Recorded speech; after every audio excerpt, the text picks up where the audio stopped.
Bienvenidos, bienvenidas a un nuevo capítulo de nuestro podcast Con Gracia, Sino Pa' Qué. ¿Cómo estáis, Gonza? Bien, muy bien. ¿Y tú, Estrellita, cómo estás? Bien, súper bien. Oye, estoy muy contenta porque el capítulo anterior tuvo súper buena recepción. Sí, a mí también me llegaron hartos comentarios muy buenos. De hecho, nos comentaron harto por YouTube. Así es, vamos a leer entonces. Enedina Ojeda nos puso: buscaba una película en YouTube y vi con este programa de Estrellita y Gonzalo. Fue muy bueno este capítulo. Se me grabó esa idea de que son los santos los que los que se acercan a nosotros. Se nombraron dos de mis santos preferidos, Santa Teresita y Juan Pablo II. Gracias. Bueno, un saludo a Enedina Ojeda que mira lo que son las cosas. Yo no le dije que pusiera nada, pero ella es mi abuela. Así que un gran saludo para ella que nos encontró por casualidad ahí buscando una película en YouTube. Mira qué bacán. Aquí José Miguel Lenis Araya dice: el deseo de la santidad le suena a muchos como algo de otro planeta, pero escuchando esta conversación se puede entender que ellos vivieron desafíos muy parecidos a los nuestros y que ellos pudieron porque Dios quiere hacernos santos. Mira qué bonito. También Miguel Ángel Lagos nos escribe: muchas gracias por los programas, sería interesante que dedicasen un tema a la Virgen María o a la doctrina social de la Iglesia. Bueno, Miguel Ángel Lagos, hemos escuchado tus deseos por adelantado porque este capítulo es sobre María. Excelente. Y mira, ¿quién nos comentó? Nicole Más, la invitada de nuestro capítulo pasado. Ella nos dice: amé hacer este podcast, gracias Estrella y Gonzalo. Bueno, Nicole, gracias a ti por haber estado con nosotros. Y todavía tenemos un comentario más que nos dejaron en Instagram. Claudio López Art nos pone: los estoy escuchando ahora, muy buenos, los felicito. Bueno, un gran saludo, un abrazo fraterno, Claudio López Art. Muchas gracias por escucharnos y por tu comentario, tus buenos deseos. Saludos a todos los que nos comentaron y seguimos invitando a que nos sigan comentando ahí en las redes sociales. Así es, nos gusta saber de ustedes. Bien, y este capítulo, como decíamos, es sobre María y lo hemos titulado ¿Quién eres, María? ¿Por qué vamos a tratar este tema, Gonza? Bueno, una de las cosas de las que nos tomamos para hablar de este tema es que hemos visto muchas veces que existen dudas sobre cuánta debe ser nuestra devoción a María. Incluso entre los católicos hemos escuchado que ella es nuestra madre, pero ¿realmente la sentimos como madre? Por eso hoy queremos presentar a todos a María desde lo que dice la Iglesia. Qué interesante, Gonza. La verdad es que son estos temas los que nos gustan, en los cuales dentro de la misma Iglesia puede haber duda o confusión. Así que si hay algún tema de este tipo sobre el que les gustaría que habláramos, pónganlo en los comentarios de YouTube y trataremos de abordarlo, por supuesto. Y bien, ¿qué trataremos en este capítulo? Bueno, primero los dogmas marianos, en los cuales son la Inmaculada Concepción de María, su virginidad perpetua, la Asunción de la Virgen y de María como Madre de Dios. Y luego tendremos una nueva sección que no se pueden perder, las Breaking News, en que revisaremos una noticia llamativa de la Iglesia que haya hecho ruido durante este último mes en los medios. Y por último, nuestra querida y esperada sección Pop. Como decías, Gonza, para comenzar a hablar de María, vamos a introducirnos en los dogmas marianos, que son aquellos dogmas que la Iglesia ha establecido desde hace años, después de concilios, reuniones, discusiones sobre la Virgen María. Pero, ¿qué es un dogma? Partamos por ahí. Los dogmas son verdades de la fe que son irrefutables y que forman parte de lo que creemos y de cómo debemos vivir y celebrar nuestra fe. Súper. Ahora es interesante destacar que al hablar de verdades irrefutables, podríamos pensar que es una imposición y también algo casi meramente intelectual, pero en verdad necesitamos ir más allá porque la fe se acoge como un regalo y estamos sustentados y confiados en las mismas promesas de Jesús a su iglesia cuando nos dijo: el Espíritu Santo que yo les enviaré les explicará todo. Y por esto acogemos los dogmas como hijos y reconociendo la acción real y concreta del Espíritu Santo en la vida de la iglesia. Claro, así es, a la luz de las escrituras, la tradición de la Iglesia y el propio Espíritu Santo, la Iglesia como asamblea y en oración llega a estas verdades. Vamos a ver entonces de qué se trata el primero, la Inmaculada Concepción de María. Dice así: la bienaventurada Virgen María fue preservada inmune de toda mancha del pecado original en el primer instante de su concepción, por singular gracia y privilegio de Dios omnipotente, a los méritos de Jesucristo, Salvador del género humano.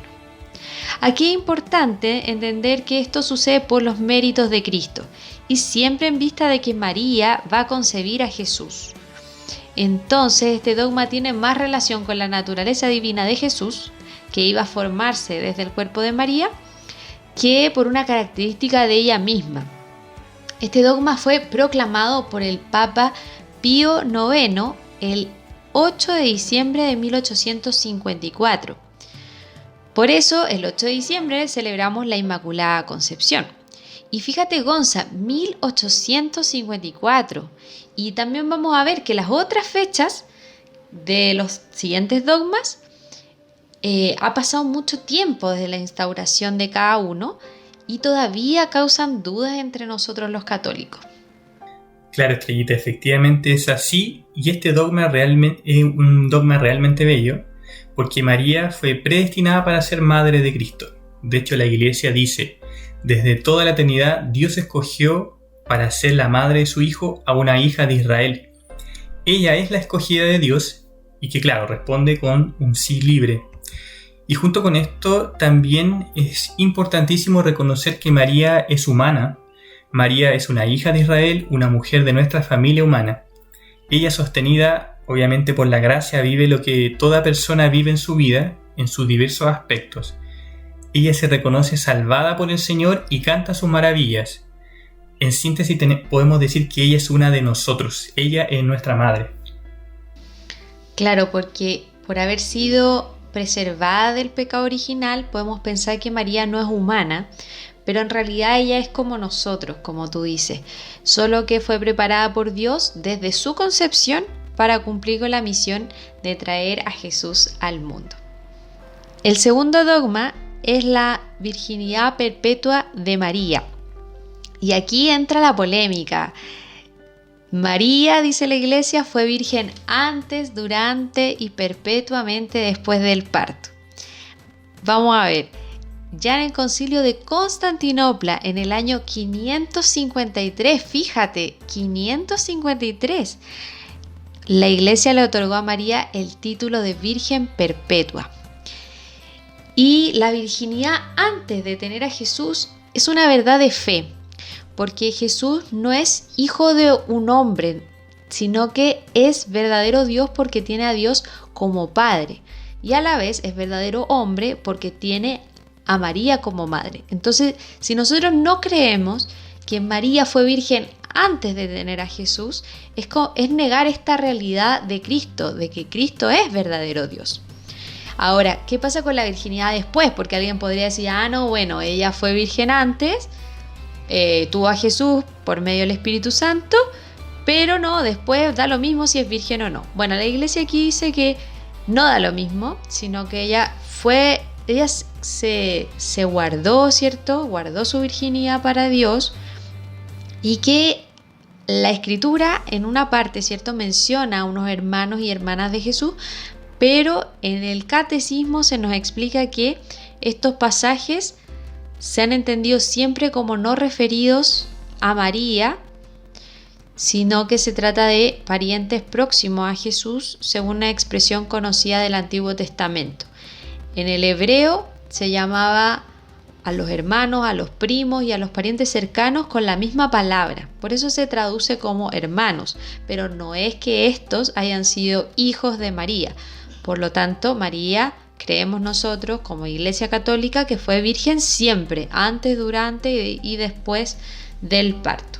Sí, es súper interesante lo que tú dices, Estrellita, y de hecho es un tema que causa harta polémica y sobre todo se ve en los hermanos evangélicos, que muchas veces se interpreta literalmente la palabra hermano como hermano de sangre. Entonces es súper importante tener en consideración lo que tú estabas hablando. Ahora yo aquí quería hacer un comentario en torno a la virginidad de María. Esta también nos hace referencia a otro tema, muchas veces polémico, que es el tema del celibato y la virginidad por el reino de los cielos, que se sostiene en este mismo hecho. El reino de los cielos ya está en medio nuestro, por lo que consagrar el estado de vida a él vale la pena, y al mismo tiempo nos hace referencia al todavía no de la vida eterna, donde el celibato es imagen del estado de vida que todos tendremos en la eternidad, como Jesús le dice en el Evangelio a los saduceos. Bueno, obviamente este tema del celibato no es un tema que vamos a profundizar hoy día, pero los invitamos que si quieren comentar en YouTube, de hecho podríamos tener en algún momento un capítulo dedicado a este tema y temas relacionados. Eso, déjennos en sus comentarios si les interesa el tema y lo profundizamos en una próxima ocasión. Bien, el tercer dogma es la asunción de la Virgen María. Y dice que María fue asunta en cuerpo y alma a la gloria del cielo y enaltecida por Dios como reina del universo, para ser conformada más plenamente a su Hijo. Este dogma fue proclamado por el Papa Pío XII en el 1 de noviembre de 1950. ¿Y por qué decimos asunción y no ascensión? Porque, ¿cierto? Nosotros también celebramos la ascensión de Jesús, ¿cierto? Cuando Él resucita, ¿cierto? Resucita y después asciende a los cielos. Pero, ¿por qué nosotros hablamos de asunción de la Virgen? Son palabras distintas. Y dice que se explica, ¿cierto?, que el misterio de la Asunción consiste en que la Virgen María es elevada, ascendida por ángeles en cuerpo y alma, no por sus propios medios. Por eso siempre vemos imágenes de la Virgen que tiene como ángeles a sus pies. Y es porque estos ángeles, ¿cierto?, se la representa de este modo, porque los ángeles son los que la suben a ella al cielo en cuerpo y alma. Y fíjense, es por eso también que María no tiene una tumba a la cual nosotros podamos ir, ¿cierto? Como a visitar, a peregrinar la tumba de la Virgen María. No, porque creemos, ¿cierto?, en este dogma que María fue asunta al cielo en cuerpo y alma. En cambio, Jesús sube por sus propios medios porque Él es Dios. Por eso Él asciende. A mí me parece precioso ese dogma. Imaginarme cómo habría sido ese momento. Obviamente que la iglesia no nos da detalles, ¿cierto? Es un misterio, pero imaginarse ese momento de María siendo llevada al cielo, la Madre de Dios, realmente hace entrar en oración, ¿cierto? Porque María participó de forma especial en ese misterio de la salvación de Jesús. Y muy conectado con este dogma está el hecho de que para nosotros María es ícono escatológico de la iglesia. ¿Qué quiere decir? Es ícono y en el fondo signo de la iglesia mirada a la luz del fin de los tiempos y de su planificación en Jesús. Para que se entienda un poco mejor les voy a decir lo que aparece en el Catecismo de la Iglesia. Aquí cito, dice: entre tanto la Madre de Jesús, glorificada ya en los cielos en cuerpo y alma, es la imagen y comienzo de la Iglesia que llegará a su plenitud en el siglo futuro. También, en este mundo, hasta que llegue el día del Señor, brilla ante el pueblo de Dios en marcha como señal de esperanza cierta y consuelo. Entonces, cuando miramos a María, también nos vemos a nosotros como Iglesia en la esperanza de la victoria final y total del Señor en nuestras vidas. Y el último dogma es la maternidad divina de María. María, Madre de Dios. Este título de María a veces genera dudas, pues ¿cómo Dios va a tener una madre si Dios es eterno? Pero aquí nos estamos refiriendo a Jesús, que es Dios desde siempre, y no es que María haya tenido un hijo hombre y después se convirtió en Dios, no. Jesús ya era Dios cuando estaba en su vientre. Por eso es que la Iglesia llama a María como Madre de Dios.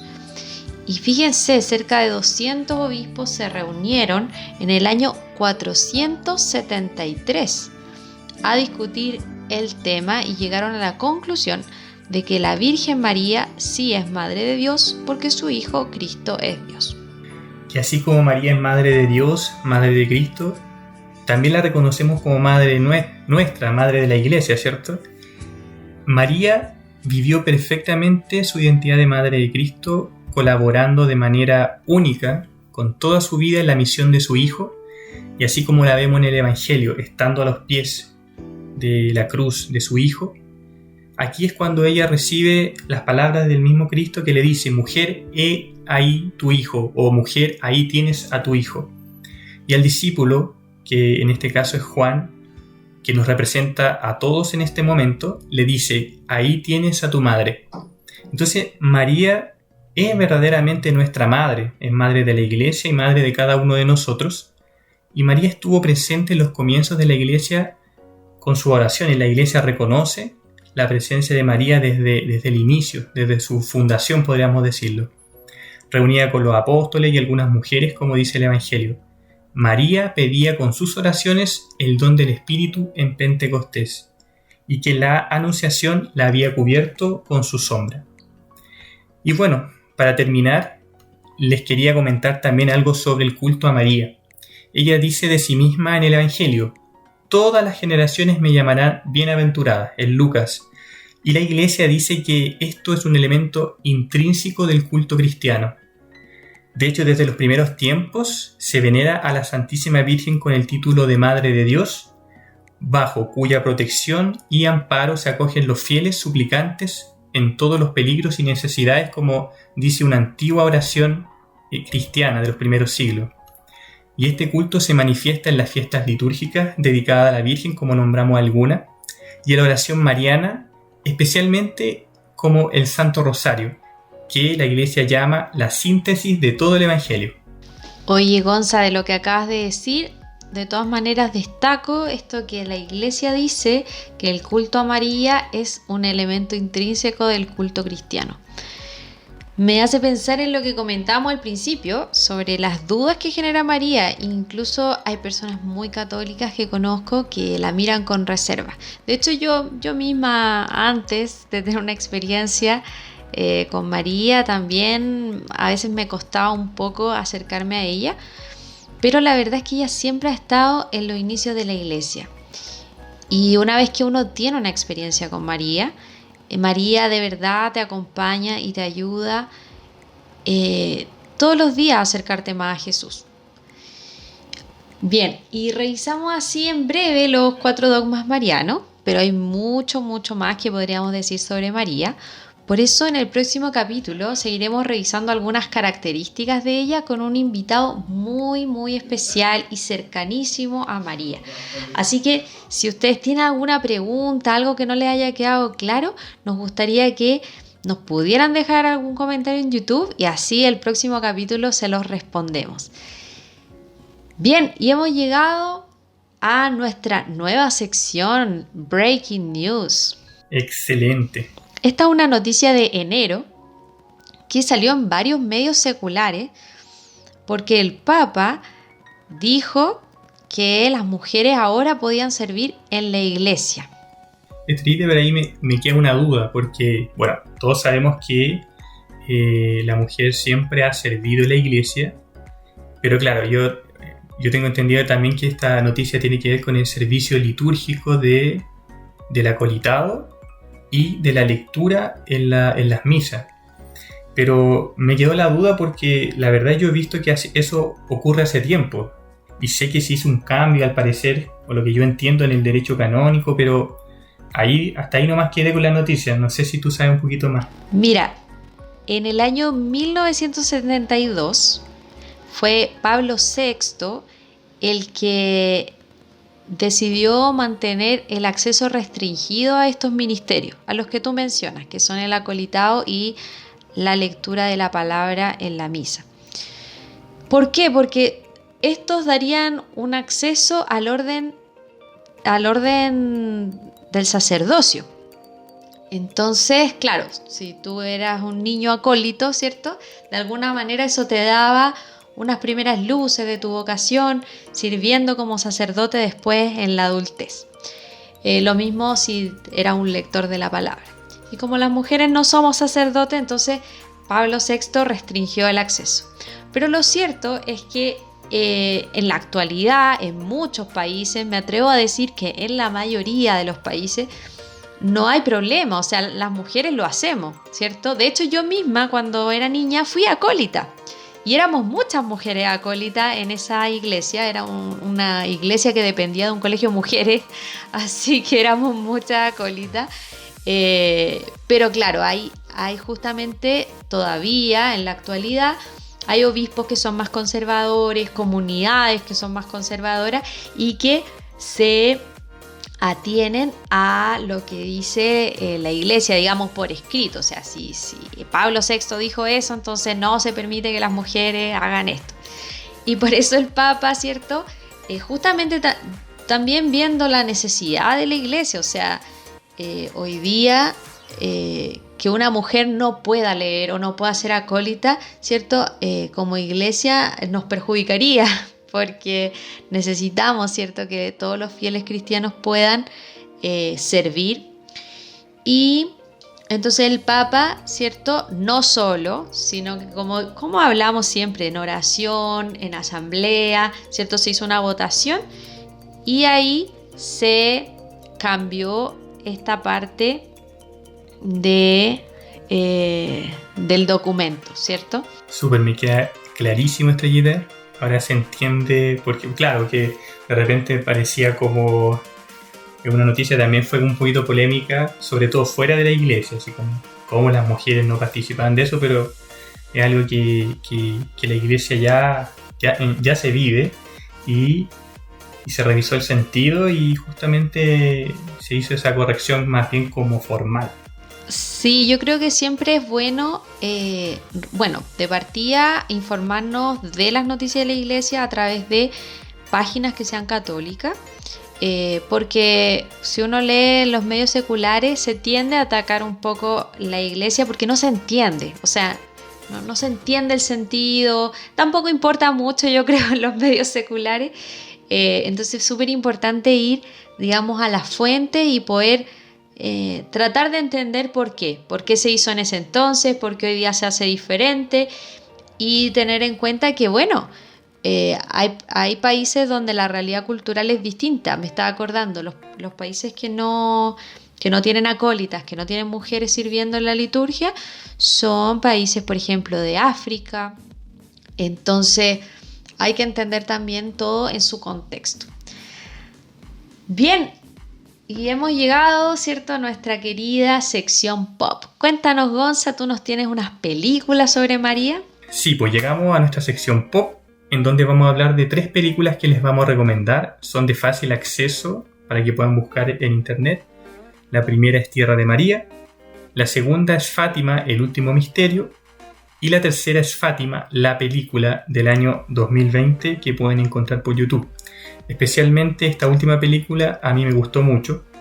Bueno, ambas de Fátima a mí me gustaron mucho, son muy buenas, queda muy claro todo lo que vivieron los pastorcitos ahí en Fátima y cómo la Virgen se comunica con ellos, le comunica estos mensajes para la conversión de la humanidad, de todos nosotros.